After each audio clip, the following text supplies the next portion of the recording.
여러분 깜짝 놀랄 소식입니다. 작년 12월 태국과 캄보디아 사이에서 전쟁이 일어났습니다.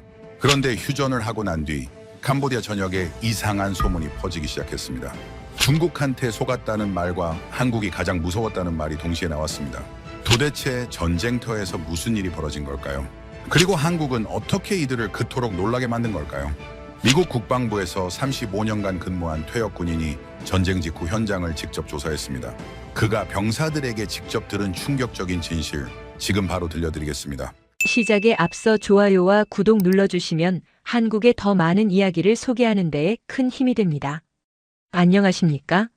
저는 마이클 톰슨입니다.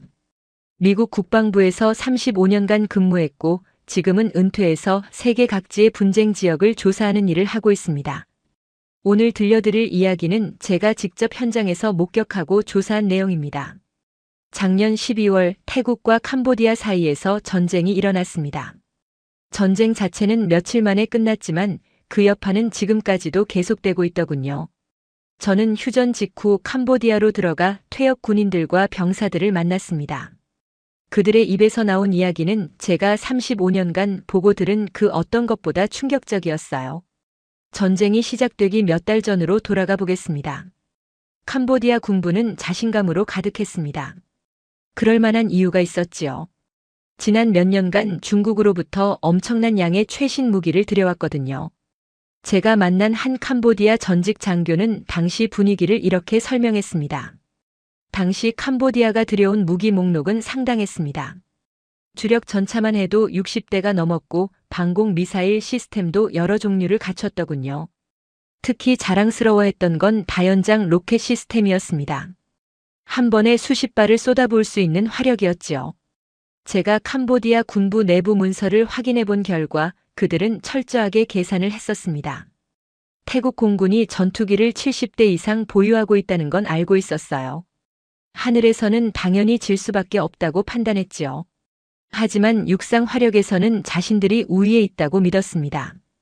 특히 다연장 로켓 숫자를 비교했을 때 캄보디아가 약 20대 정도 더 많았습니다.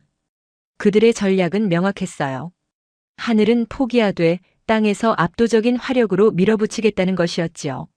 로켓을 수백 발씩 퍼부어서 태국 국경 지역을 초토화시키면 태국 정부가 국내 여론 압박을 못 견디고 협상 테이블로 나올 거라고 계산했던 겁니다. 지형적 이점도 있었습니다. 국경 지역에 있던 카지노 건물들을 몇 년에 걸쳐 은밀하게 군사기지로 개조해뒀더군요. 두꺼운 철근 콘크리트 건물이었고 산악 지형 위에 세워져 있어서 방어하기에 매우 유리한 위치였습니다. 제가 만난 장교는 당시 심정을 솔직하게 털어놨습니다. 완벽하다고 생각했다는 거예요.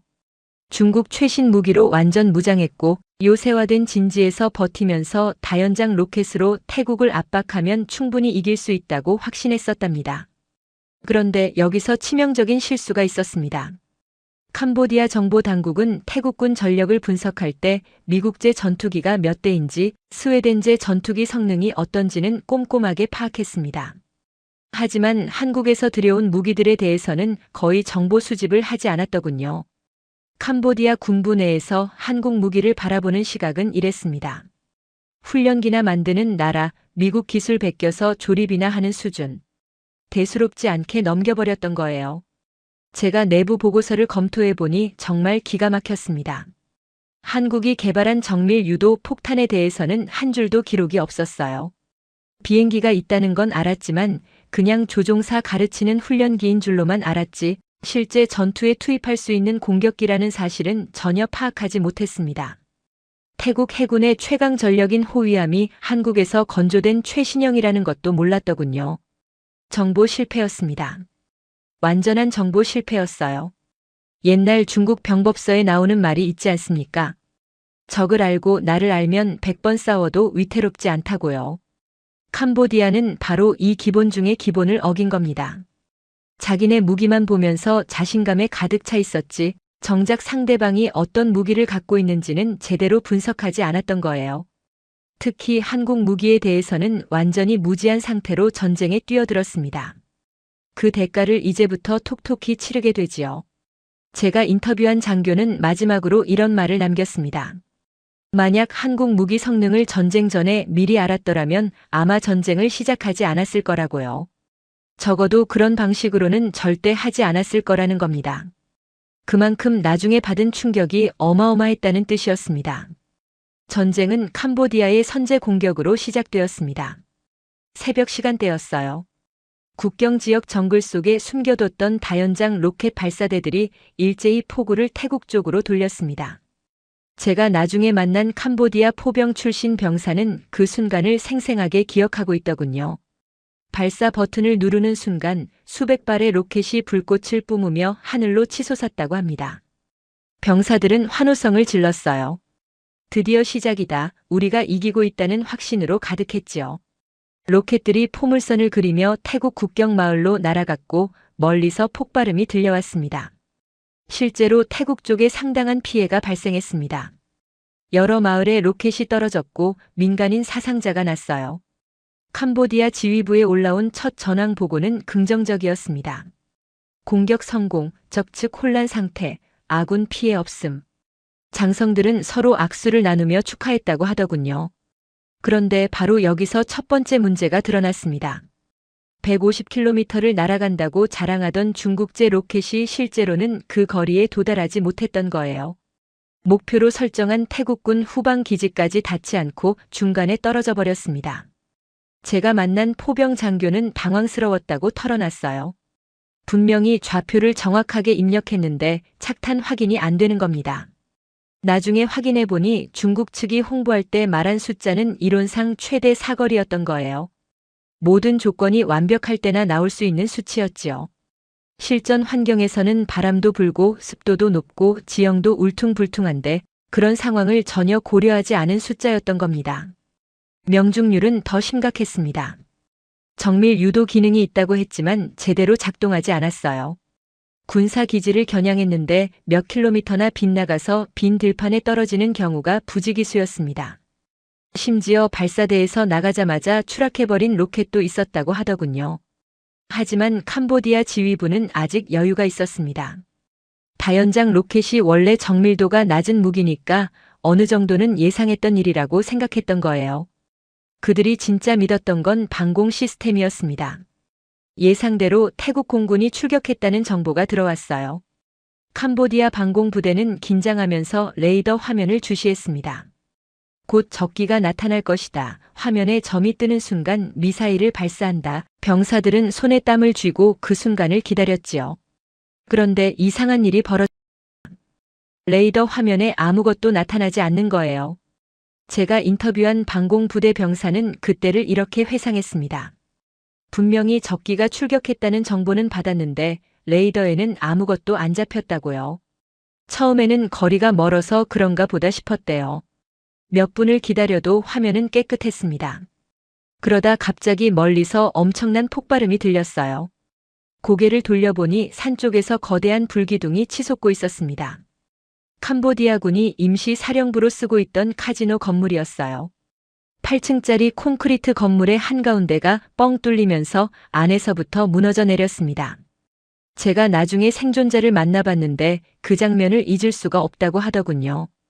건물이 마치 느린 동작처럼 천천히 주저앉는 게 눈앞에 생생하게 보였다는 겁니다. 여기서 정말 이상한 점이 있었어요. 적 전투기 엔진 소리를 아무도 듣지 못했다는 겁니다. 상식적으로 생각해 보세요. 공중에서 폭격을 하려면 비행기가 목표물 근처까지 와야 하지 않습니까? 그러면 당연히 엔진 소리가 들려야 정상이에요. 전투기 소리가 얼마나 큰지 다들 아시잖아요. 그런데 아무 소리도 없었다는 겁니다. 하늘은 조용했는데 갑자기 건물이 폭발했어요. 병사들은 완전히 혼란에 빠졌지요. 처음에는 미사일 공격인가 생각했대요. 순항 미사일 같은 게 날아온 건가 하고요. 긴급 보고가 지휘부에 올라갔습니다. 사령부 건물 피격, 기능 완전 상실, 사상자 다수 발생. 그런데 보고서 마지막 줄에 이렇게 적혀 있었다고 해요. 공격 방식 현재로서는 불명. 이게 핵심이었습니다. 도대체 뭘로 맞은 건지 알 수가 없으니까 어떻게 대응해야 할지도 모르는 거예요. 적기가 접근했으면 레이더에 잡혔어야 하는데 화면에 아무것도 안 떴거든요. 미사일이 날아왔다면 발사 지점이 탐지됐어야 하는데 그것도 없었어요. 제가 만난 장교는 그때 심정을 솔직하게 말해줬습니다. 마치 유령한테 맞은 것 같았다고요. 보이지 않는 적한테 공격당하는 기분이었대요. 그날 밤 사령부 건물 안에 있던 캄보디아 군인 6명이 그 자리에서 목숨을 잃었습니다. 수십 명이 중경상을 입었고요. 튼튼한 철근 콘크리트 건물이 앙상한 뼈대만 남긴 채 무너져 내렸어요. 나중에 전문가들이 잔해를 조사했는데 충격적인 사실이 밝혀졌습니다. 폭탄이 건물 정중앙, 그러니까 엘리베이터, 통로가 지나가는 핵심 구조 부분을 정확하게 관통해서 내부에서 폭발한 거였어요. 고층 건물에서 엘리베이터 코어는 척추 같은 역할을 하거든요. 건물 전체 하중을 지탱하는 핵심이지요. 바로 그 급소를 정확하게 가격한 겁니다. 우연히 그 부분에 맞은 게 절대 아니었어요. 처음부터 노리고 정밀하게 타격한 거였습니다. 다음 날 아침 더 큰 충격이 캄보디아를 강타했습니다. 국경 지역에 있던 중요한 다리가 폭격당한 거예요. 이 다리는 캄보디아군이 최전선으로 무기와 탄약과 식량을 실어 나르는 거의 유일한 보급로였습니다. 이 다리가 끊기면 전선에 있는 부대들이 후방과 완전히 단절되는 거였지요. 처음 공격에서는 다리 차선 하나가 날아갔어요. 그래도 완전히 끊기지는 않았습니다. 나머지 차선으로 차량들이 아직 건널 수 있었거든요. 캄보디아 측에서 급하게 복구 작업을 시작하려던 참이었어요. 그런데 그날 저녁 두 번째 폭격이 왔습니다. 이번에는 다리 정중앙을 귀신같이 정확하게 타격했어요. 다리가 완전히 두 동강이 났습니다. 딱 두 번의 정밀 타격으로 캄보디아군 핵심 보급로가 완전히 절단된 거예요. 이때쯤 되니까 캄보디아군 사이에서 이상한 소문이 돌기 시작했습니다. 100km 밖에서 폭탄을 쏜다더라, 레이더에도 안 잡히고 소리도 안 나는데 갑자기 건물이 터진다더라. 처음에는 다들 말도 안 되는 헛소리라고 웃어넘겼대요. 100km면 엄청난 거리잖아요. 그 정도 떨어진 데서 폭탄을 던져서 건물 한가운데를 정확하게 맞춘다고요? 미사일도 아니고 폭탄인데요? 상식적으로 납득이 안 갔던 겁니다. 그런데 그 소문이 전부 사실이었습니다. 한국이 개발하고 제조한 정밀 유도 폭탄이었어요. 캄보디아 병사들은 이걸 유령 폭탄이라고 부르기 시작했습니다. 소리도 없이 기척도 없이 어디선가 귀신처럼 날아와서 목표물만 정확하게 때리고 사라지는 유령 같은 폭탄이라는 뜻이었지요. 전쟁의 양상이 완전히 바뀌기 시작했습니다. 한국제 정밀 유도 폭탄이 캄보디아군을 공포에 떨게 만들고 있는 동안 그들이 믿었던 중국 무기들이 하나둘씩 본색을 드러내기 시작했습니다. 가장 먼저 무너진 건 방공 시스템이었어요. 캄보디아가 중국으로부터 들여온 방공 레이더와 미사일 시스템은 분명히 최신형이었습니다. 40km 밖에서 적기를 탐지하고 격추시킬 수 있다고 중국 기술자들이 장담했던 장비였지요. 제가 확인한 계약서에도 그렇게 명시되어 있었어요. 그런데 막상 전쟁이 터지고 보니 전혀 작동하지 않았습니다. 태국군이 전자전을 펼쳤거든요. 전자전이라는 게 쉽게 말하면 적의 레이더나 통신 장비를 전파 방해로 무력화시키는 겁니다. 현대전에서는 기본 중에 기본이에요. 어떤 군대든 당연히 상대방이 전자전을 펼칠 거라고 예상하고 대비책을 마련해둬야 합니다. 문제는 중국제 시스템이 이런 대비가 전혀 되어 있지 않았다는 거예요. 제가 만난 방공 부대 병사는 그때 상황을 생생하게 기억하고 있었습니다. 레이더 앞에 앉아서 화면을 보고 있었는데 갑자기 화면이 하얗게 변하면서 아무것도 안 보이기 시작했대요. 처음에는 고장인 줄 알고 이리저리 만져봤지만 소용이 없었다고 해요. 나중에 알고 보니 태국군이 강력한 방해 전파를 쏴서 레이더를 완전히 먹통으로 만들어버린 거였습니다. 중국 기술자들이 그렇게 자랑하던 최신 알고리즘은 아무 쓸모가 없었어요. 재밍 한 방에 그냥 바로 무력화되어 버리는 허술한 수준이었던 겁니다. 레이더가 눈이 멀어버리니까 미사일을 쏘고 싶어도 쏠 수가 없었습니다. 방공 미사일이라는 게 날아가는 동안 레이더가 계속 적기 위치 정보를 보내줘야 하거든요. 그래야 목표물을 추적할 수 있는 건데 레이더가 아무것도 못 보니까 미사일한테 줄 정보 자체가 없는 거예요. 결국 사거리 40km를 자랑하던 미사일이 전쟁 내내 단 한 발도 발사되지 못했습니다. 중국 측이 철벽 방공망이라고 큰 소리 치던 그 시스템이 실전에서는 종이처럼 뚫려버린 거였어요.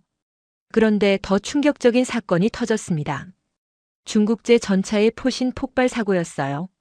아이러니하게도 이 사고는 태국 쪽에서 일어났습니다.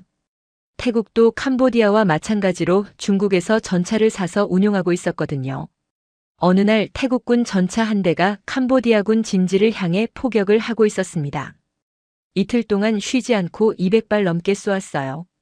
그런데 갑자기 굉음과 함께 포신이 터져버렸습니다. 대포에서 포탄이 날아가는 긴관이 한가운데서 찢어지듯이 갈라진 거예요. 폭발 충격으로 전차 안에 있던 승무원 3명이 부상을 당했고 전차는 완전히 폐기 처분해야 했습니다. 이 사진이 인터넷에 퍼지면서 군사 전문가들이 경악했어요. 전차 포신에는 수명이라는 게 있습니다. 포탄을 발사할 때마다 엄청난 압력과 열이 가해지니까 금속이 조금씩 닳고 피로가 쌓이는 거지요. 그래서 일정 횟수 이상 쏘면 새 포신으로 교체해야 해요. 중국은 이 전차 포신 수명을 500발이라고 공식적으로 명시했습니다. 그런데 태국군 전차는 겨우 200발밖에 안 쏘았어요. 수명의 절반도 채 못 채웠는데 터져버린 겁니다. 제가 자문을 구한 전문가들은 이렇게 말하더군요. 포신이 수명의 40% 지점에서 파열됐다는 건 제작 과정에 심각한 결함이 있다는 뜻이라고요. 금속에 불순물이 섞였거나 열 처리가 제대로 안 됐거나 내부 코팅이 부실했거나 뭔가 근본적인 문제가 있었을 거라는 겁니다. 비교를 해보니 더 가관이었어요. 한국군이 사용하는 전차 포신 수명은 1200발입니다. 중국제 공식 수명 500발보다 2배가 넘는 거지요. 그것도 공식 수명이 그렇다는 거고 실제로는 1200발 다 쏘고도 더 버티는 경우가 많다고 하더군요. 한국 전차는 1200발 쏴도 멀쩡한데 중국 전차는 500발 수명이라면서 200발에 터졌습니다. 이게 품질 차이였어요. 이 소식이 캄보디아군에도 순식간에 퍼졌습니다. 자기들도 똑같은 중국제 전차를 60대나 갖고 있었으니까요. 태국군 전차가 터졌다는 건 자기네 전차도 언제든 터질 수 있다는 뜻이잖아요. 제가 만난 기갑부대 병사는 그 사진을 보는 순간 등골이 오싹했다고 말했습니다. 포탄 장전할 때마다 이번에 터지는 거 아닌가 하는 생각이 들어서 손이 떨렸다고 하더군요. 전차병들의 사기가 완전히 바닥을 쳤어요. 원래 전차라는 게 보병들한테는 든든한 방패 같은 존재잖아요. 적을 막아주고 강력한 화력으로 지원해주는 거니까요. 그런데 그 전차가 언제 폭발할지 모르는 시한폭탄이 되어버린 겁니다. 병사들 사이에서 이런 말이 돌기 시작했대요. 전차 옆에 있으면 오히려 더 위험하다. 전차가 터지면 주변에 있는 사람들도 같이 죽으니까 최대한 멀리 떨어져 있으라고 서로 경고했다는 겁니다. 포신 폭발 사건은 시작에 불과했습니다. 캄보디아군이 노획한 내부 문서를 보니 중국 무기에 대한 불만 보고가 수두룩하게 쌓여 있었어요. 어떤 부대에서는 방공 레이더가 멀쩡히 작동하다가 갑자기 스스로 꺼지는 현상이 반복됐다고 합니다. 기술병이 점검해봐도 원인을 모르겠고 다시 켜면 또 작동하다가 또 꺼지고 전투 중에 레이더가 혼자 꺼져버리면 어떻게 해야 합니까? 적기가 오는지 안 오는지도 모르는 채로 당해야 하는 거잖아요. 다른 부대에서는 미사일 발사 버튼을 눌렀는데 미사일이 안 나갔다는 보고도 있었어요. 시스템상으로는 발사 신호가 갔는데 미사일이 꿈쩍도 안 하더라는 겁니다. 확인해보니 발사대와 미사일 사이 연결 회로에 접촉 불량이 있었다고 해요. 적기가 날아오는데 미사일 버튼 눌렀는데 안 나가면 그냥 죽는 거잖아요. 부품 교체 문제는 더 심각했습니다. 중국 측에 고장난 부품 교체를 요청하면 답이 몇 달씩 안 왔대요. 급하다고 재촉해도 지금 물량이 없다, 기다리라 이러면서 질질 끌었다는 겁니다. 전쟁 중에 부품이 없어서 무기를 못 쓰면 어떻게 합니까? 제가 만난 장교는 이 부분에서 특히 분노했습니다. 중국이 무기 팔 때는 얼마나 친절했는지 모른다고 하더군요. 뭐든 해드리겠습니다. 걱정 마십시오. 이러면서요. 근데 막상 돈 받고 나니까 태도가 180도 바뀌었다는 겁니다. 부품 달라고 하면 안 주고 기술 지원 요청하면 무시하고 완전히 먹튀였다고요. 반면에 태국이 한국에서 산 군함은 달랐습니다. 제가 태국 해군 관계자한테 들은 얘긴데 한국에서 배를 살 때 기술 이전까지 해줬대요. 그냥 완성품만 파는 게 아니라 태국 기술자들을 한국으로 초청해서 건조 과정에 함께 참여하게 했다는 겁니다. 덕분에 태국이 나중에 자체적으로 배 정비도 할 수 있게 됐고 간단한 개조나 업그레이드도 가능해졌어요. 부품 공급도 신속했고요. 이게 진짜 파트너십 아니겠어요? 중국은 무기 팔아서 돈만 벌면 그만이고 한국은 고객이 스스로 성장할 수 있게 도와주는 거예요. 캄보디아 장교가 저한테 쓴웃음을 지으며 이런 말을 했습니다. 중국 무기를 왜 샀냐고요? 싸니까요. 근데 지금 깨달은 게 있다고 하더군요. 싼 게 비지떡이라는 말이 왜 있는지. 100만 달러짜리 중국 전차가 200발에 터지면 그게 진짜 싼 겁니까? 비싼 겁니까? 결국 병사들 목숨으로 그 값을 치른 거라고요. 중국 무기가 줄줄이 실패하는 동안 캄보디아군에게 또 다른 악몽이 찾아왔습니다. 처음에는 그냥 훈련기인 줄 알았대요. 캄보디아 정보당국에서 태국 공군이 국경 근처 전진 기지에 비행기를 배치했다는 보고를 받았습니다. 보고서에는 한국에서 만든 훈련기라고 적혀 있었어요. 훈련기라는 단어를 보고 캄보디아 지휘부는 코웃음을 쳤습니다. 진짜 전투기가 부족해서 훈련기까지 끌고 나왔나 보다 이렇게 생각한 거예요. 대수롭지 않게 넘어갔지요. 그게 얼마나 치명적인 오판이었는지 곧 깨닫게 됩니다. 태국 공군의 전략은 영리했습니다.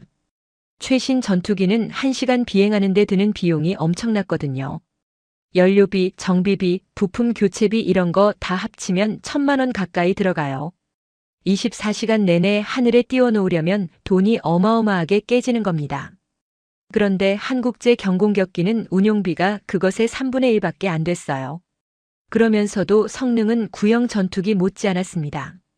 초음 속으로 날 수 있고 정밀 유도 무기를 장착할 수 있고 현대식 레이더도 갖추고 있었지요. 태국은 이걸 국경 바로 코앞에 있는 전진 기지에 배치했습니다. 거기서 국경까지는 비행시간이 채 10분도 안 걸렸어요. 캄보디아군이 뭔가 수상한 움직임을 보이면 즉시 출격할 수 있는 위치였던 겁니다. 결정적인 사건이 일어난 건 전쟁이 시작되고 며칠 후였습니다. 태국군 정찰 자산이 캄보디아 국경 근처 정글에서 수상한 움직임을 포착했어요. 다연장 로켓 발사대 3문이 발사 준비를 하고 있었습니다. 이 로켓들이 발사되면 또다시 태국 민간인들이 죽을 상황이었지요. 문제는 시간이었습니다. 대형 전투기를 출격시키려면 후방 기지에서 날아오는데 최소 20분은 걸렸어요. 그런데 로켓 발사는 5분이면 끝나거든요. 기다리다가는 이미 로켓이 발사된 후에 도착하게 되는 겁니다. 바로 그때 전진 기지에 대기하고 있던 경공격기 2대가 긴급 출격 명령을 받았습니다. 제가 나중에 확인한 기록에 따르면 조종사들이 비행기에 올라타고 엔진을 걸고 활주로를 달려서 이륙하고 목표 지점까지 도달하는 데 걸린 시간이 정확히 7분이었어요.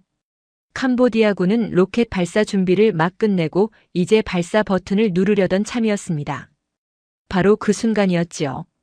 하늘에서 굉음이 들려왔어요. 경공격기가 정글 위를 저공으로 휩쓸고 지나간 겁니다. 갑자기 나타난 전투기를 본 캄보디아 병사들은 혼비백산에서 사방으로 흩어져 달아났습니다.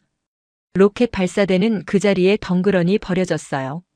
나중에 태국군 특수부대가 현장을 확보했는데 로켓에 이미 발사 좌표가 입력되어 있었다고 합니다. 어디를 겨냥하고 있었는지 확인해 보니 태국 국경 마을 주거 지역이었어요.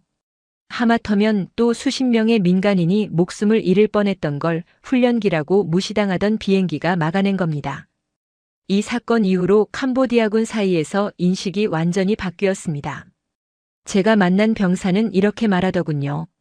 대형 전투기는 무섭긴 한데 그래도 예측이 가능하다고요. 큰 비행기니까 출격 준비하는데 시간이 걸리고 어느 방향에서 오는지 대충 감이 온다는 겁니다. 근데 이 작은 비행기는 달랐대요. 갑자기 어디서 튀어나올지 모르겠고 빠르고 조용하고 캄보디아군이 로켓 발사 준비를 하고 있으면 언제 날아올지 몰라서 신경이 곤두섰다고 합니다. 예전에는 느긋하게 준비하고 발사하고 도망갈 시간이 있었어요. 그런데 이 비행기가 전진 배치된 다음부터는 발사 준비하다가 엔진 소리만 들려도 허겁지겁 장비를 내팽개치고 도망쳐야 했대요. 로켓 한 발도 제대로 못 쏘고 달아나기 바빴다는 겁니다. 더 놀라운 건 이 비행기가 전 세계적으로 엄청나게 잘 팔리고 있다는 사실이었습니다. 태국뿐만 아니라 필리핀, 인도네시아, 이라크, 폴란드 같은 나라들이 줄줄이 이 비행기를 샀어요.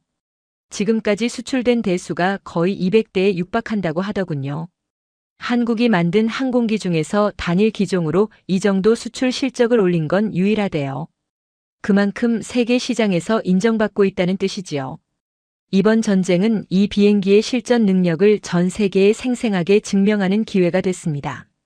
훈련기라고 무시당하던 비행기가 실제 전쟁터에서 결정적인 순간에 민간인을 구하고 적의 공격을 저지하는 활약을 펼쳤으니까요. 제가 들은 바로는 이 소식이 퍼진 후에 구매를 문의하는 나라가 부쩍 늘었다고 합니다. 특히 동남아시아랑 중동 쪽에서 관심이 높대요.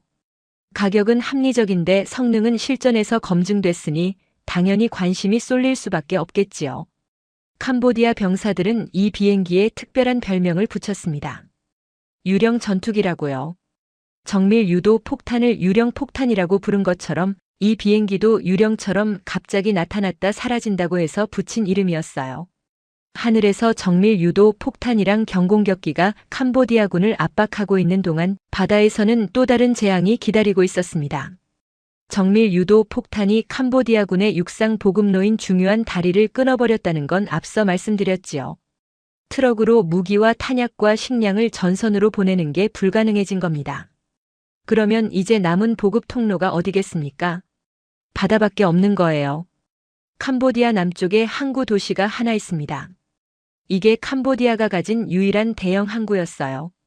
중국에서 보내주는 무기와 탄약과 연료가 전부 배에 실려서 이 항구로 들어오고 거기서 트럭에 옮겨 실어서 전선으로 보내는 루트였지요. 육상 보급로가 끊겼으니까 이 해상 루트가 캄보디아군의 유일한 생명줄이 된 겁니다. 태국 해군이 바로 이걸 노렸습니다. 작전에 투입된 배는 단 한 척이었어요. 한국에서 건조된 호위함이었습니다.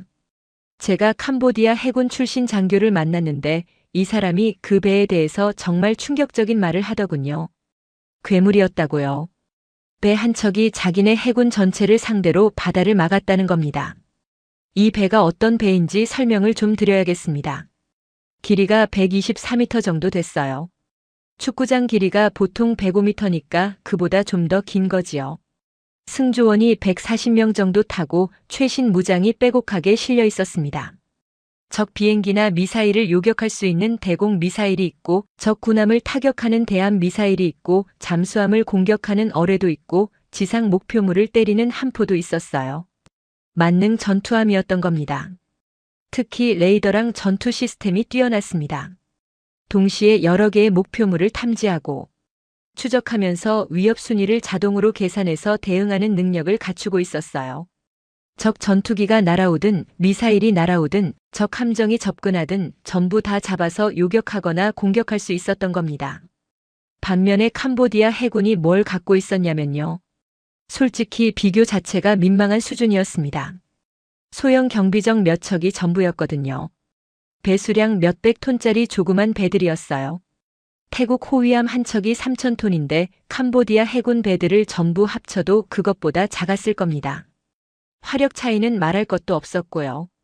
제가 만난 캄보디아 해군 장교는 솔직하게 털어놨습니다. 처음부터 바다에서 싸울 생각이 없었다고요. 상대가 안 되니까요. 그냥 항구에 배를 묶어두고 최대한 숨어 있으려고 했대요. 나가면 격침당하는 게 뻔했으니까요. 근데 문제는 자기들이 안 나가도 상대방이 들어온다는 거였습니다.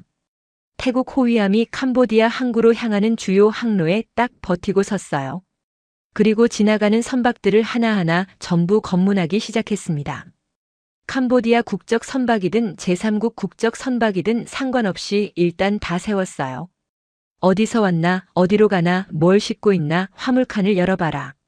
이렇게 꼼꼼하게 확인하고 무기나 탄약 같은 군수 물자가 발견되면 즉시 압류하거나 돌려보냈습니다. 캄보디아 정부가 격렬하게 항의했어요. 이건 명백한 국제법 위반이다. 공해상에서 다른 나라 선박을 멋대로 세우고 검문할 권리가 어디 있냐고요. 그런데 태국 측 논리도 있었습니다. 전시 상황에서 교전국으로 들어가는 군수 물자 수송을 차단하는 건 국제법상 허용되는 교전 행위라는 거였지요. 실제로 국제법에 그런 조항이 있긴 해요. 해석의 여지가 있어서 나중에 법적 분쟁이 생길 수도 있겠지만 일단 전쟁이 끝나야 그런 논의도 하는 거잖아요. 당장은 태국 해군이 바다를 완전히 장악한 상태였습니다. 캄보디아 해군이 이걸 막으려고 나섰을까요? 장교가 쓴웃음을 지으면서 말하더군요. 나가서 뭘 하냐고요. 항구를 나서는 순간 격침당할 텐데. 그 호위함 한 척의 화력이 자기네 해군 전체보다 강하다는 겁니다. 나가면 죽는 거니까 그냥 항구에 처박혀서 지켜보는 수밖에 없었대요. 해상 봉쇄가 본격적으로 시작되고 며칠이 지나자 효과가 바로 나타났습니다. 캄보디아 전선에서 물자 부족 현상이 심각해지기 시작한 거예요. 원래 중국에서 배로 보내주는 탄약이랑 연료로 버티고 있었는데 그게 바다에서 막히니까 보급이 뚝 끊긴 겁니다. 제가 만난 최전선 병사가 그때 상황을 생생하게 기억하고 있었습니다. 처음 며칠은 괜찮았대요. 비축해둔 물자가 있었으니까요. 근데 보급 트럭이 안 오기 시작하면서 상황이 급격히 나빠졌다고 합니다. 사흘째부터 식사가 줄었어요. 하루 3끼에서 2끼로, 2끼에서 1끼로. 나중에는 라면 한 봉지를 동료 3명이 나눠 먹어야 했대요. 탄약 부족은 더 심각했습니다. 다연장 로켓을 쏘고 싶어도 쏠 로켓탄이 없는 상황이 됐어요. 처음에 그렇게 자신있게 쏴대던 로켓 발사대가 재고가 바닥나니까 그냥 고철 덩어리가 되어버린 겁니다. 소총탄도 부족해지기 시작했어요. 병사 1인당 30발밖에 안 남았다고 하더군요. 보통 전투 한 번 하면 수백 발은 쓰거든요. 30발이면 제대로 된 교전 한 번 하면 끝이에요. 지휘관이 아껴 쓰라고 신신당부했지만 적이 쳐들어오면 어떻게 아낍니까? 연료 상황은 더 절망적이었습니다. 전차든 트럭이든 장갑차든 연료가 있어야 움직이잖아요. 캄보디아는 산유국이 아니라서 연료를 전부 수입에 의존했거든요. 해상 봉쇄로 연료 수입이 막히니까 기갑부대가 꼼짝을 못하게 됐습니다. 중국에서 사들인 전차가 60대나 있었는데 기름이 없어서 그냥 정글에 세워둘 수밖에 없었어요. 기름 떨어진 전차가 뭘 할 수 있겠습니까? 움직이지 못하면 그냥 거대한 철덩어리에 불과한 거잖아요. 제가 만난 기갑부대 병사는 한탄하듯이 말했습니다. 전차가 60대 있으면 뭐 하냐고요. 기름이 없는데. 움직일 수 있는 게 10대도 안 됐다고 합니다. 나머지는 그냥 정글에 주차해놓고 위장망 덮어놓은 상태였대요. 적이 쳐들어오면 어쩌냐고요? 할 수 있는 게 없었다고 합니다. 전차에서 내려서 도망가야지요. 더 한심한 건 그 전차들이 어차피 제대로 작동했을지도 의문이라는 거예요. 포신이 200발에 터지는 전차를 누가 믿고 탑니까? 연료가 있어도 무서워서 못 탔을 거라고 하더군요. 육상 보급로는 정밀 유도 폭탄이 끊었고 해상 보급로는 한국산 호위함이 막았습니다. 하늘에서는 정밀 유도 폭탄이랑 경공격기가 쉴 새 없이 공격하고 사면 초가라는 말이 딱 맞는 상황이었어요. 캄보디아 장교가 그때 심정을 이렇게 표현하더군요. 완전히 포위당한 기분이었다고요. 땅으로도 못 받고 바다로도 못 받고 하늘에서는 계속 맞고 자기들이 가진 중국 무기는 하나도 제대로 안 되는데 적들은 한국 무기로 조여오고 있었다는 겁니다. 그때 확실히 깨달았다고 합니다. 처음부터 잘못된 선택을 한 거구나. 중국을 믿은 게 실수였구나. 보급이 끊기면서 캄보디아 최전선 부대에 끔찍한 일들이 벌어지기 시작했습니다. 제가 인터뷰한 병사들 얘기를 듣고 있자니 정말 마음이 안 좋더군요. 전쟁의 참혹함이 느껴졌어요. 한 병사는 배고픔이 제일 힘들었다고 말했습니다. 이틀째 라면 국물만 마시고 버텼는데 그것마저 떨어지니까 진짜 미칠 것 같았대요. 풀을 뜯어먹을까 진지하게 고민했다고 하더군요. 군인이 풀을 먹는다니 웃기지 않습니까? 근데 그때는 웃을 수 있는 상황이 아니었다는 겁니다. 물 문제도 심각했어요. 정글에서 물 구하는 게 얼마나 힘든지 아십니까? 개천물을 떠다 마시니까 설사병이 돌았대요. 동료 절반이 배탈 났다고 합니다. 약도 없고 의무병도 없고 그냥 누워서 끙끙 앓는 거예요. 그러다 체력이 떨어지면 움직이지도 못하고요. 탄약 부족으로 전투력 자체가 무력화된 부대도 많았습니다. 소총탄 30발로 뭘 어떻게 해요?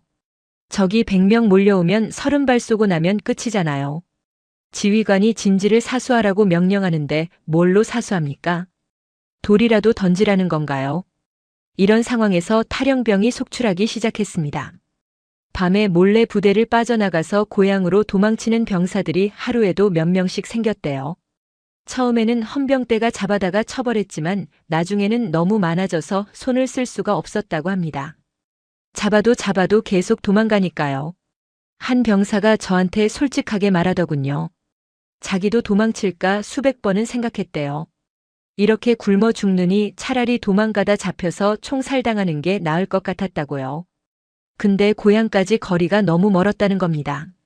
정글을 며칠을 걸어야 하는데 밥도 못 먹은 상태로 그걸 버틸 자신이 없었대요. 그래서 그냥 여기서 적한테 항복하는 게 더 나을 것 같았다고 합니다. 지휘관들도 마찬가지였어요. 부하들을 버리고 혼자 도망친 장교도 있었다고 합니다. 아침에 일어나 보니까 소대장이 없더라는 거예요. 밤새 짐 싸서 도망간 거지요. 그러면 남은 병사들은 어떻게 합니까? 지휘관 없이 뭘 어떻게 해야 할지 모르는 상태로 방치되는 거잖아요. 어떤 부대는 아예 통째로 항복했다고 합니다. 지휘관이 병사들을 모아놓고 말했대요. 더 이상 싸울 수가 없다. 탄약도 없고 밥도 없고 지원군도 안 온다. 여기서 다 죽느니 항복하자고요. 그래서 백기를 들고 나갔답니다. 태국군한테 잡혀가는 게 굶어 죽는 것보다 낫다고 판단한 거예요. 이런 상황에서 병사들 사이에 중국에 대한 원망이 폭발했습니다.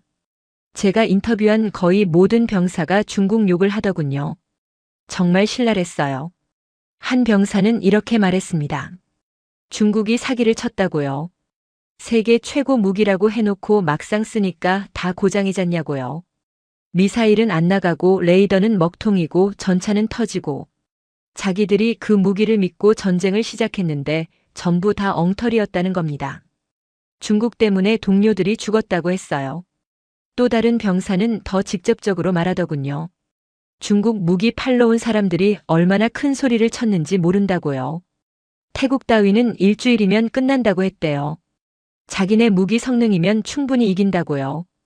근데 결과가 뭡니까? 일주일은커녕 며칠 만에 자기들이 박살났잖아요. 그 사람들 말만 믿은 지휘관들도 바보지만 애초에 거짓말한 중국이 제일 나쁘다고 하더군요. 장교 출신도 비슷한 얘기를 했습니다.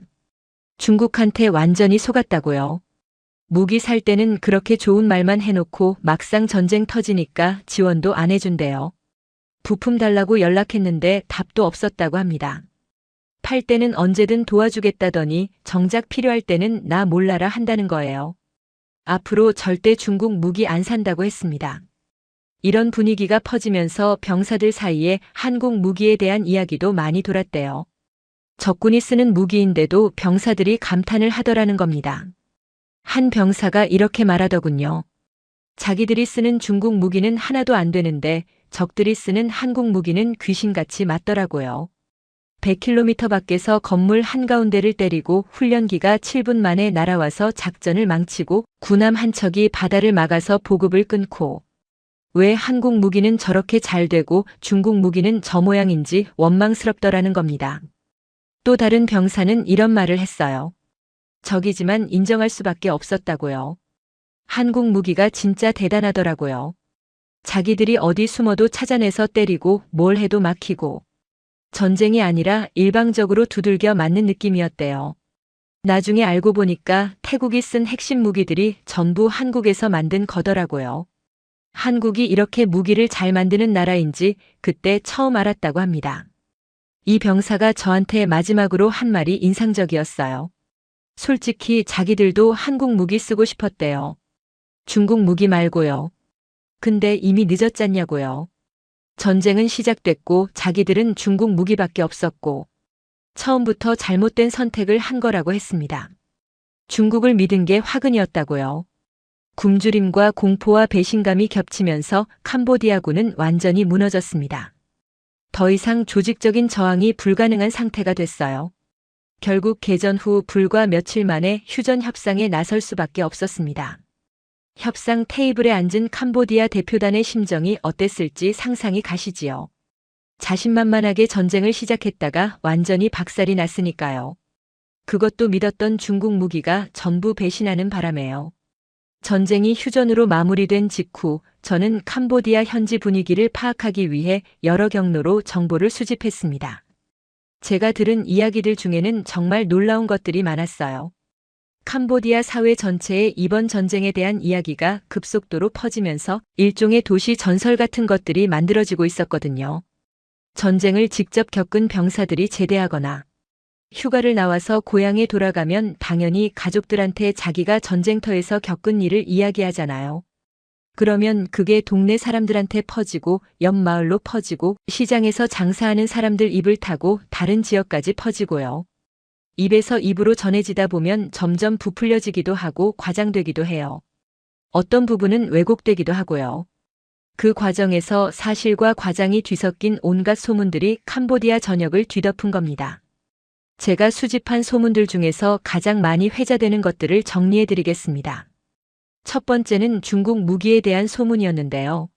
내용이 정말 신랄하고 독했습니다. 캄보디아 사람들 사이에서 중국 무기를 뭐라고 부르는지 아십니까? 전시회용 무기라고 부른대요. 무슨 뜻이냐면 전시회에 갖다 놓고 손님들한테 구경시키는 데는 아주 좋은데 실제로 전쟁에서 쓰면 절대 안 되는 무기라는 겁니다. 겉모양은 번지르하게 잘 만들어 놨는데 속은 텅 비었다는 뜻이지요. 중국 무기 전시회에 가보면 정말 그럴듯하게 만들어 놨거든요. 최신 전차도 있고 전투기도 있고 미사일도 있고 옆에 스펙 적힌 팻말 세워놓고 홍보 영상 틀어놓으면 대단해 보여요. 근데 그게 진짜 성능이 아니었다는 게 이번에 드러난 거지요. 캄보디아에서 이런 블랙 유머도 돌고 있었습니다. 중국 전차 타려면 유서부터 써라. 왜냐하면 200발 쏘면 포신이 터지니까 언제 죽을지 모르거든요. 중국 미사일 쏘려면 기도부터 해라. 발사 버튼 눌러도 나갈지 안 나갈지 하늘만 아니까요. 중국 레이더 켜면 눈 감아라. 어차피 적이 와도 안 보이니까 보나 마나라는 거예요. 웃기면서도 씁쓸한 농담들이에요. 왜냐하면 이게 그냥 농담이 아니라 실제로 일어난 일들을 풍자한 거거든요. 진짜로 전차 포신이 터져서 병사들이 다쳤고 진짜로 미사일이 안 나가서 속수무책으로 당했고 진짜로 레이더가 먹통이 돼서 폭격당하는 줄도 몰랐잖아요. 그 무기들 때문에 캄보디아 병사들이 죽었으니까 웃을 수만은 없는 농담이에요. 두 번째 소문은 한국 무기에 대한 건데 이건 공포에 가까운 경외심이 담겨 있었습니다. 캄보디아 사람들 사이에서 한국 폭탄을 어떻게 묘사하는지 들어보면 소름이 돋으실 거예요. 한국 폭탄은 유령이다. 100km 밖에서 날아오는데 소리도 없고 기척도 없다. 비행기 엔진 소리가 안 들린다. 레이더에도 안 잡힌다. 어디서 오는지 전혀 알 수가 없다. 그러다가 갑자기 건물이 터진다. 숨어도 찾아내고 도망쳐도 따라온다. 이 폭탄한테서 도망칠 방법은 세상에 없다고요.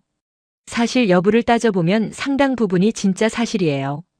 100km 사거리는 실제로 맞고 곡선 비행 능력도 있고 건물 정중앙을 정밀하게 타격하는 것도 실제로 증명됐잖아요. 다만 숨어도 찾아내고 도망쳐도 따라온다는 부분은 좀 과장된 거예요. 이 폭탄이 스스로 목표물을 추적하는 인공지능은 아니거든요. 사전에 좌표를 입력해줘야 그 좌표를 향해 날아가는 겁니다. 하지만 이런 과장이 생긴 이유가 있어요. 당하는 입장에서는 이 폭탄이 어디서 어떻게 날아오는지 전혀 파악이 안 됐거든요. 레이더에도 안 잡히고 비행기 소리도 안 들리는데 갑자기 건물이 폭발하니까 마치 유령이 습격하는 것처럼 느꼈던 거예요. 극심한 공포가 이런 과장된 소문을 만들어낸 겁니다. 한국 비행기에 대한 소문도 널리 퍼졌어요. 훈련기인 줄 알았는데 진짜 전투기보다 더 무서웠다. 크기가 작아서 눈에 잘 안 띈다. 갑자기 어디서 튀어나올지 예측이 안 된다. 7분이면 나타나서 모든 걸 망쳐놓는다. 이건 비행기가 아니라 유령이다. 이것도 대부분 실제 사실에 기반한 소문이에요. 정말로 전진 기지에 배치되어서 긴급 대응 임무를 수행했고 실제로 7분 만에 출격해서 로켓 발사를 저지한 사례가 있었으니까요. 세 번째 소문이 가장 충격적이었는데요. 한국 군함에 대한 거예요. 한국에서 만든 괴물 군함이 있다. 그 한 척이 캄보디아 해군 전체를 상대로 바다를 막았다. 미사일을 수십 발 동시에 발사할 수 있다. 적 비행기가 날아오면 격추시키고 미사일이 날아오면 요격하고 잠수함이 접근하면 어뢰로 공격한다. 만능이다. 그 배가 바다에 떠 있으면 아무것도 지나갈 수가 없다. 한국 조선 기술이 세계 최강이라서 이런 괴물을 만들 수 있는 거라고요. 이것도 대부분 사실이에요. 약간 과장된 부분이 있긴 하지만 그 배의 성능이 정말 뛰어나고 실제로 해상 봉쇄를 성공적으로 수행했으니까요. 캄보디아 해군이 꼼짝도 못하고 항구에 처박혀 있었던 건 사실이잖아요. 네 번째는 중국과 한국을 직접 비교하는 소문이에요. 이게 캄보디아 사람들 사이에서 정설처럼 굳어졌더군요. 중국 무기는 싸긴 싼데 실전에서 못 쓴다. 카탈로그에 적힌 스펙은 다 뻥이다. 한국 무기는 중국보다 비싸긴 한데 진짜로 된다. 설명서에 적힌 대로 실제로 작동한다. 중국은 무기 팔고 나면 나 몰라라 한다. 부품 달라고 해도 안 주고 고장 나도 안 고쳐준다. 한국은 다르다. 기술 이전도 해주고 부품도 제때 보내주고 관리도 잘해준다. 앞으로 무기 사려면 절대 중국한테 사면 안 된다. 한국이나 다른 나라한테 사야 한다. 이건 상당히 정확한 평가예요. 실제로 한국 무기가 가성비 면에서 세계 최고 수준이라는 건 방위산업 전문가들 사이에서 이미 정설이거든요. 그리고 중국 무기의 사후 관리 문제도 실제로 여러 나라에서 지적되는 고질적인 문제고요. 캄보디아 사람들이 직접 경험해 보니까 그 차이를 뼈저리게 느낀 겁니다. 이런 소문들이 캄보디아 전역에 퍼지면서 두 나라에 대한 인식이 완전히 뒤바뀌었습니다. 중국에 대해서는 사기꾼, 거짓말쟁이라는 부정적인 인식이 단단하게 박혀버렸고 한국에 대해서는 무섭지만 대단한 나라, 진짜 실력 있는 나라라는 인식이 새롭게 생긴 거예요. 제가 만난 캄보디아 사람들 중에 이런 말을 하는 경우가 정말 많았습니다. 전쟁 전에는 한국 하면 K-팝이랑 드라마 생각했는데 지금은 무기 생각이 먼저 난다고요. 특히 군 관계자들 사이에서 한국에 대한 평가가 180도 달라졌어요. 제가 인터뷰한 전직 장교가 이렇게 말하더군요. 솔직히 인정한다고요. 한국이 진짜 대단한 나라라고요. 자기들이 한국을 너무 얕봤다고 했습니다. 훈련기나 만드는 나라, 조립이나 하는 나라라고 무시했는데 그게 얼마나 어리석고 오만한 생각이었는지 이번에 뼈저리게 깨달았대요. 한국은 하늘도 장악하고 바다도 장악하고 땅도 장악할 수 있는 첨단 무기를 전부 다 자체 개발해서 만들 수 있는 나라라고요. 그리고 그 무기들이 진짜 실전에서 제대로 먹힌다는 게 이번 전쟁에서 확실하게 증명됐잖냐고 했습니다. 더 놀라운 건 적이었던 캄보디아 사람들 중에서도 한국 무기를 사고 싶다는 의견이 나온다는 거예요. 제가 들은 바로는 캄보디아 군부 일각에서 전쟁이 끝난 후에 이런 논의가 있었대요. 자기들도 한국 무기를 도입해야 하는 거 아니냐? 이번에 확실히 받잖냐? 중국 무기로는 한국 무기를 절대로 이길 수가 없다. 차라리 한국에서 무기를 들여오면 국방력이 훨씬 올라갈 거라고요. 물론 현실적으로 당장 실현되기는 어려워요. 캄보디아랑 한국 사이에 군사 협력 관계가 딱히 있는 것도 아니고 정치적으로 복잡한 문제가 많으니까요. 하지만 적국 군부에서조차 한국 무기를 인정하고 도입을 진지하게 검토한다는 것 자체가 엄청난 일 아니겠습니까? 그만큼 이번 전쟁에서 한국 무기가 보여준 성능이 충격적이었다는 뜻이에요. 이번 전쟁의 여파는 캄보디아에만 국한되지 않았습니다. 동남아시아 전체에 파장이 퍼졌어요. 주변 나라들이 이 전쟁을 아주 관심 있게 지켜봤거든요. 필리핀, 말레이시아, 인도네시아, 베트남 같은 나라들이요. 왜냐하면 이 나라들도 비슷한 고민을 갖고 있었으니까요. 미국 무기는 너무 비싸서 예산이 안 되고 중국 무기는 싸긴 한데 성능이 의심스럽고 러시아 무기는 우크라이나 전쟁 때문에 공급이 불안정하고 이런 상황에서 한국 무기가 가성비 최고라는 게 실전으로 확실하게 증명됐으니까 당연히 관심이 쏠릴 수밖에 없었지요. 실제로 전쟁 이후에 한국 무기 도입 문의가 급증했다고 합니다. 필리핀은 경공격기를 추가로 더 사기로 했고 차세대 전투기에도 관심을 보이고 있어요. 말레이시아도 경공격기 18대를 주문했고요. 베트남은 자주포를 계약했습니다. 인도네시아는 잠수함을 한국에서 사기로 했어요. 동남아시아 무기 시장에서 한국의 존재감이 급격하게 커지고 있는 겁니다. 반면에 중국은 이번 전쟁으로 엄청난 타격을 입었어요. 중국 무기가 실전에서 이렇게 처참하게 실패하는 모습이 전 세계에 생중계된 셈이니까요. 방공망은 종이처럼 뚫렸고 전차 포신은 터졌고 로켓은 맞지도 않았고요. 홍콩 언론에서 이번 전쟁을 분석하는 기사를 냈는데 동남아시아 무기 시장에서 중국 점유율이 몇 년 전에는 40% 가까이 됐는데 지금은 29%로 떨어졌고 이번 전쟁 이후에는 20% 밑으로 내려갈 거라는 전망을 내놨어요. 그 빈자리를 한국이 채우고 있다고요. 중국 방위 산업의 황금기가 저물고 있고 한국 방위 산업의 전성기가 열리고 있다는 분석이었습니다. 저는 35년 동안 미국 국방부에서 전 세계 군사 정세를 분석해왔습니다. 이번처럼 한나라 무기의 민낯이 이렇게 적나라하게 드러난 경우는 정말 드물었어요. 전쟁이라는 게 결국 무기의 진짜 성능을 검증하는 가장 확실한 시험대거든요. 아무리 전시회에서 멋지게 보여줘도 아무리 카탈로그에 좋은 숫자를 적어놔도 실전에서 안 되면 아무 소용이 없어요. 이번 전쟁이 바로 그걸 증명해버렸습니다. 중국 입장에서는 악몽 같은 전쟁이었을 겁니다. 수십 년 동안 공들여 쌓아온 방위 산업 이미지가 단 며칠 만에 와르르 무너져 내렸으니까요. 중국이 그동안 무기를 팔 때 어떤 논리를 썼냐면 성능은 미국 것과 거의 비슷한데 가격은 절반밖에 안 된다. 가성비 최고다. 똑같은 돈으로 2배 더 많이 무장할 수 있다. 이렇게 홍보했거든요.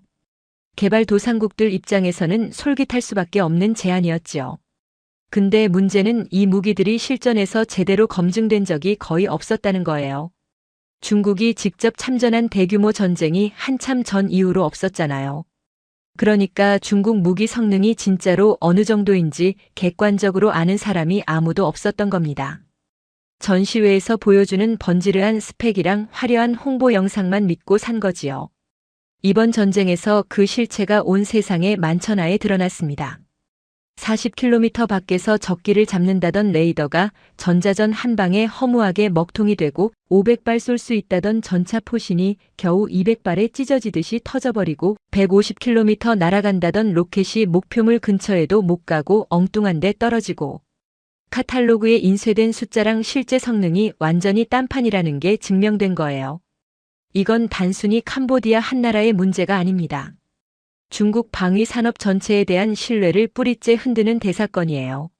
앞으로 중국 무기를 사려던 나라들이 이번 사례를 보고 다시 한번 심각하게 재고하게 될 겁니다.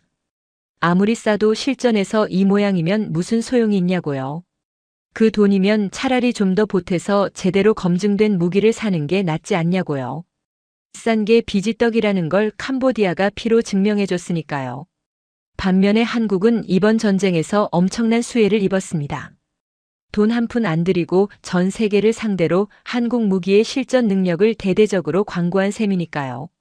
정밀 유도 폭탄이 100km 밖에서 건물 정중앙을 정확하게 때리는 장면, 경공격기가 7분 만에 긴급 출격해서 적의 로켓 발사를 저지하는 뉴스, 호위함이 단독으로 해상 봉쇄를 완벽하게 성공시키는 보도. 이런 것들이 전 세계 언론과 군사 전문 매체와 인터넷을 통해서 순식간에 퍼져나갔거든요.